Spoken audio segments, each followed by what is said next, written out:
कार्यकर्ताओं को इतना मान सम्मान अगर कहीं मिल सकता है तो वो पार्टी सिर्फ भारतीय जनता पार्टी है। और मोदी जी राष्ट्रीय छवि है, देशी नहीं विश्व की छवि है। फ्री की कोई चीज़ें नहीं चाहिए देश में। 2024 में फिर एक बार मोदी सरकार। कांग्रेस की बस की बात नहीं थी कि वो हमारे देश की सभ्यता और अखंडता को छिन्न भिन्न हो जाता अगर मोदी जी नहीं रहते तो।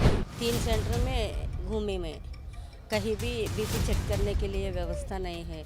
33% रिजर्वेशन दिया, वो तो बहुत अच्छा वो है। सब सुविधा अच्छा है लेकिन महिलाओं के लिए अच्छी सुविधा नहीं दिया गया है। हिंदू राष्ट्र बन के रहेगा। भारत माता की जय, जय श्री राम। इससे ये पता चलता है कि इस बार जाने वाले चुनाव 2024 में लोग कहते हैं अब की बार 400 पार, लेकिन हम युवाओं का कहना है कि अब की बार 500 पार। न्यूज़ 15 में आप सभी का स्वागत है। आपके साथ मैं हुरिया तोमर इस वक्त मैं मौजूद हूँ जवाहरलाल नेहरू स्टेडियम में। और जैसे कि हम सभी जानते हैं कि मेरी माटी मेरा देश कार्यक्रम में जो जहाँ से मिट्टी आई थी वहाँ के लोग इस वक्त मेरे साथ मौजूद हैं। कैसा एक्सपीरियंस रहा और क्या कहना चाहते हैं? बहुत अच्छा एक्सपीरियंस रहा। जैसा कि आप जान रहे हैं पूरे भारत के लोग यहाँ पे आए थे मेरी माटी मेरा देश कार्यक्रम के तहत। कल हमारे माननीय प्रधानमंत्री जी ने यहाँ पे माई इंडिया, जो पहले नेहरू युवा केंद्र के नाम से जाना था, माई इंडिया के नाम से अभी नया एक ऐप भी आया है, उस पर भी माई भारत के उसमें भी काम करना है हम लोग को। और पूरा भारत को ये एक ऐसा सम्मेलन था, एक तरह से सम्मेलन ही समझिए, पूरा भारत का युवा एक साथ एकजुट हुआ। और हम सभी ने ये संकल्प लिया है कि आगामी जो चुनाव है इसमें दोबारा पूर्ण बहुमत से हम लोग जो है भाजपा को इस बार फिर से सरकार बनेगी। अच्छा, मेरा युवा भारत को लेकर जो ये नई पहल शुरू की गई इसमें क्या कहना चाहिए? ये बहुत ही अच्छा पहल है। आज तक ऐसा विश्व में कभी नहीं हुआ था कि पूरे भारत देश का युवा एक साथ एक मंच पे हो, एक विचार हो, एक भावना हो, एक देश का संकल्प हो।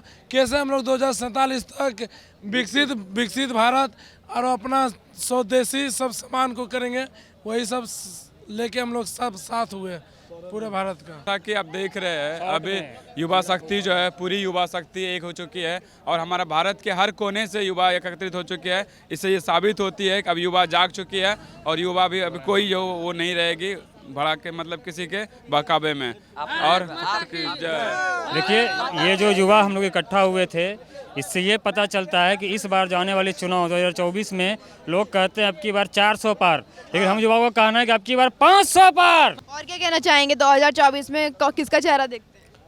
और फिर से मोदी जी आए, हम युवाओं का कल्याण करें और देशी नहीं पूरे विश्व में भारत का परचम लहराए। यही उम्मीद और विश्वास के साथ अपने अपने घर लौट रहे हैं आज। अच्छा, जैसे बिहार के व्यक्ति अधिकतर बोलते हैं लालू यादव बहुत अच्छा काम कर रहा है, दोबारा वो तो खुद चुनौती दे रहे हैं मोदी जी को कि बीजेपी हटा के हम अपनी सरकार बनाएंगे, क्या चाहेंगे? ना ये संभव नहीं है। वो सब क्षेत्रीय पार्टियां हैं, वो अपने क्षेत्र तक ही सीमित है। यह राष्ट्रीय चुनाव है, यह राष्ट्रीय परिवेश में लड़ा जाता है। और मोदी जी राष्ट्रीय छवि है, देशी नहीं विश्व की छवि है। विश्व में भारत का सुंदर स्थान हो, यही के लिए हम लोग हैं। सुपर सुपर सुपर, इतना बढ़िया प्रोग्राम अभी कभी नहीं देखा है। और हम विशाखापट्टनम आंध्र प्रदेश से आए हैं। आंध्र प्रदेश से इधर अभी 5-6 डेज होता है, मेरा पॉकेट का 1 रुपया भी खर्चा नहीं हुआ। अच्छा, तो चाहते हैं कि देश में भी ऐसा हो कि ये किसी भी व्यक्ति का 1 रुपया खर्चा ना हो और आराम से जीवन कट जाए? हाँ, ऐसा नहीं चाहते हैं हम लोग, क्योंकि इससे क्या होती है ना, लोग निकम्मे हो जाते हैं, फिर हमारे देश का अर्थव्यवस्था चरमरा जाएगा और फिर जो हमारा हालत जो वियतनाम जैसे देश के बराबर हो जाएंगे। एक समय में कितना अमीर देश हुआ करता था, ब्रुनई वगैरह, आज उनकी हालत उतनी ही बदतर है कि सरकारें वहाँ की क्या की लोगों को सब चीज़ फ्री में कर दी। आप बस बच्चे पैदा कर लो, हमारे ऊपर दे दो, फिर हम करें। लोग निकम्मे हो गए, उनकी करेंसी की वैल्यू पूरा गिर गई।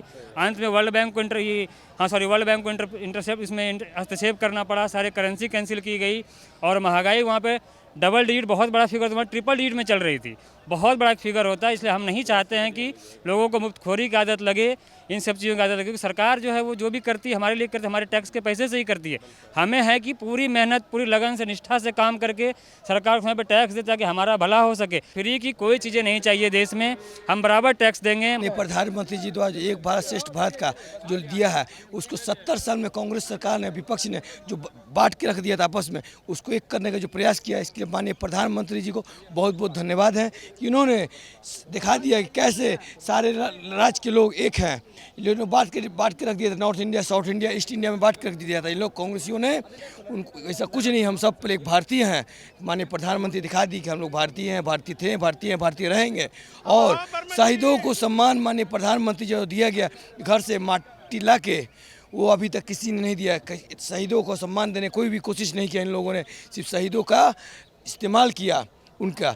ऐसा कुछ नहीं चलेगा। हम लोग ये लक्ष्य बना के चल रहे हैं कि 2024 में फिर एक बार मोदी सरकार और ये आके रहेगा, ये 400 प्लस होगा, इसमें कोई कहीं रुकावट नहीं, और हिंदू राष्ट्र बन के रहेगा। भारत माता की जय, जय श्री राम। नरेंद्र मोदी जी का धन्यवाद करना चाहूँगा, क्योंकि मैं वीर के सम्मान में, शहीदों के सम्मान में यहाँ पे हम लोग आए हैं। वो भी जो रात को जगते हैं तो हम लोग चैन के नींद सोते हैं। पाकिस्तान हमारे जैसे पड़ोसी जो देश है, और चाइना जिस तरह से करता है, अगर मोदी जी नहीं रहते तो कांग्रेस की बस की बात नहीं थी कि वो हमारे देश की सभ्यता और अखंडता को छिन्न भिन्न हो जाता अगर मोदी जी नहीं रहते तो। क्या प्रॉब्लम हो रही है अभी आपको यहाँ? अभी मुझे सुबह ठंडा पानी से नहाने की वजह से एलर्जी हुआ है। एलर्जी की वजह से चक्कर आ रहे हैं।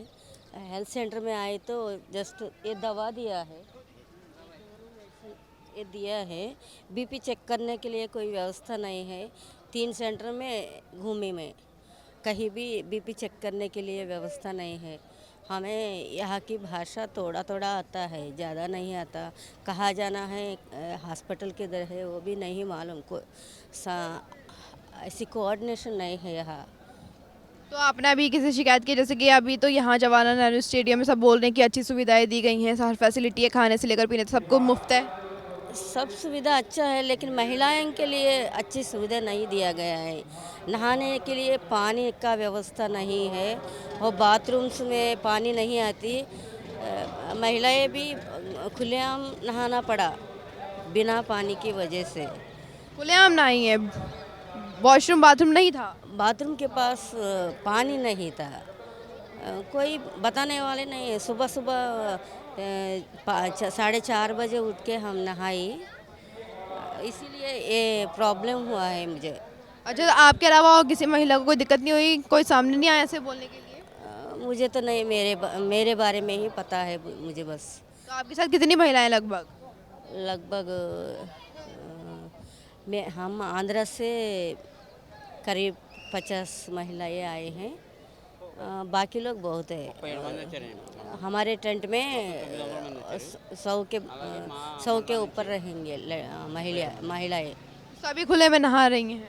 सभी नहीं, कुछ लोग खुले में नहा रहे हैं, कुछ लोग टॉयलेट में पानी आती है ना, वहीं जाके नहा रहे हैं। यहाँ टॉयलेट में कपड़े बांधने का वैसी व्यवस्था ठीक से नहीं है। जहाँ व्यवस्था है वहाँ पानी नहीं है। मेरी माटी मेरा देश कार्यक्रम में महिलाओं का भी बहुत सहयोग रहा है। जैसे कि यहाँ पे भी लिखा है कि नारी शक्ति को वंदन, मोदी जी का अभिनंदन। ये जो स्लोगन दिया है ये काफ़ी खूबसूरत लग रहा है। क्या ये सच में आपको लग रहा है असल में हो रहा है, ये लागू हो रहा है, ये दिख रहा है? बहुत अच्छा हो रही है, बहुत अच्छा। हम बहुत खुश नसीब वाला है। मोदी जी इतना अच्छा काम कर रहे हैं, हमें बहुत अच्छा लगा। वो 33% रिजर्वेशन दिया, वो तो बहुत अच्छा वो है। अच्छा लग रही है हमें। इतना महिला लोगों के लिए कर रही है, ये भी बहुत अच्छा लग रहा है हमें। अपोजिशन पार्टी तो बोल रही है कि महिला आरक्षण देने से कुछ नहीं होता, नारी के लिए कुछ क्या ही क्या है। ऐसा कुछ भी बोलते रहते हैं, उनकी काम वही होती है। मेरी माटी मेरा देश कार्यक्रम के तहत जिस तरह से कई दिनों से ये प्रोग्राम चल रहा है, अमृत महोत्सव का कल आखिरी दिन था, और अमृत कलश यात्रा जो कि शुरुआत की गई थी वो भी अच्छे से निपट गई। कल जैसे कि मोदी जी खुद कर्तव्य पथ पर पहुंचे थे दिल्ली में, और हजारों लाखों की संख्या में देश भर से लोग वहाँ इकट्ठा हुए, और हर हर मोदी के नारे एक बार फिर गूंज उठे। तो ऐसा माहौल जो बन रहा है, इससे साफ तौर पर लग रहा है कि 2024 में कहीं ना कहीं बीजेपी बाजी मार सकती है हर एक जगह पे। जैसे कि हमने बिहार से आए लोगों से बात की, तेलंगाना से आए लोगों से बात की, तेलुगु जो बोल रहे थे उन्होंने साफ तौर पे अपनी भाषा में कह दिया कि जो मोदी कर सकते हैं वो कोई नहीं कर सकता। महिलाओं से हमने चर्चा की, उन्होंने कहा कि बीच में जो लोग आते हैं कहीं ना कहीं वही गलती करते थे, लेकिन मोदी जी जो काम करते हैं वो ऐसा काम कभी कोई पार्टी नहीं कर पाई और ना ही किसी चेहरे ने ऐसा काम किया है। जितनी सुविधाएं उन्होंने दी हैं वो किसी ने आज तक नहीं दी। तो जो लोग आए थे आज उनकी वापसी हो रही है। तो यहाँ बसों का अच्छे से इंतजाम किया गया है। जवाहरलाल नेहरू स्टेडियम है ये दिल्ली का, तो यहाँ इनके रहने के इंतजाम किए गए थे, खान पान की व्यवस्था की गई थी। काफ़ी लोग अभी यहाँ मौजूद हैं और देश भर के लोग यहाँ पे मौजूद हैं। हर भाषा, हर संस्कृति, हर वेशभूषा यहाँ मौजूद है। तो खास पल है, मोदी जी ने ऐसा रच दिया इतिहास जो कभी नहीं हुआ था। शहीदों के लिए इतना सम्मान दिया है, ये भी कभी नहीं हो पाया था। कैमरा पर्सन गोविंद के साथ मैं रिया तोमर, न्यूज़ 15 दिल्ली।